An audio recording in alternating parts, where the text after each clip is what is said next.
So this one's from the Evening Star, Saturday, April 28th, 1923. And here we have another article on the prohibition. Big news of that time. So the U.S. to mass ships for liquor war.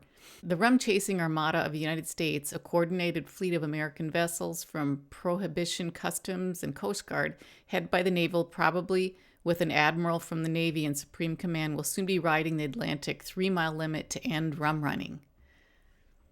Provoked by stern measures, the government has determined to throw all force necessary against the smugglers, has worked out a complete plan of procedure for using the Navy, and now awaits a confidentially expected decision from the Department of Justice confirming the authority of the President to declare an emergency and loose the American sea dogs of war. How many vessels will be considered necessary and how they shall be organized, equipped, and commanded are problems believed already given the careful consideration of prohibition and naval officers, although detailed plans are kept secret. It was considered certain, however, that some plan for the coordination of the rum-chasing fleet must be underway, inasmuch as the anti-smuggling outfit now operating in Atlantic waters is actually under several separate commands. Should the Navy be added, which today was considered virtually assured, there would be presented the problem of coordinating the rum-chasing armada with the possibility that the Navy might be chosen to bear the colors of the flagship. The battleground is expected to be potentially all around the American coast, but particularly the waters off New York, New Jersey, and Florida. Activities of the enemy off New York were believed to have been reported to Prohibition Commissioner Haynes yesterday by Palmer Canfield, Prohibition Director for New York, who had made official trips of inspection to the rum fleet and had been convinced with his own eyes that the fleet meant business. Shortly after his first inspection, he estimated the smugglers capable of landing 100,000 cases annually. Announcement came from the White House last night that the president had asked for a decision from the Department of Justice on the technical questions involved, including the right of the president to declare an emergency, and the contingent questions of using the Navy for law enforcement and approbations for the Navy to enforce the Volstead Act, which was the prohibition law. One thing has been determined already. It was learned the dry fleet will operate inside the 3-mile limit.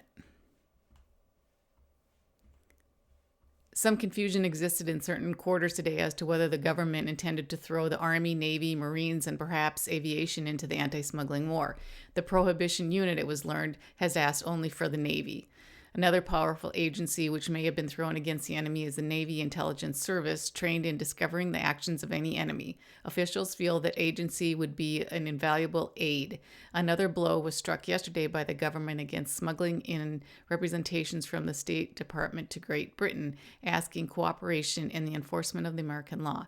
Specifically, the British were asked to help prevent ships flying the British flag from engaging in liquor traffic. Another point raised was the possibility of a reciprocal arrangement for exchange for information so that sailings of vessels carrying liquor cargoes would be reported.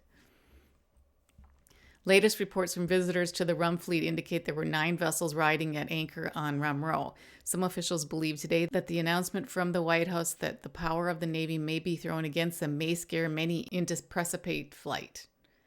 At the Justice Department, the President's request for an opinion on the use of naval vessels against the rum runners was referred to the Assistant Attorney General Willebrand, in charge of the legal aspects of prohibition enforcement.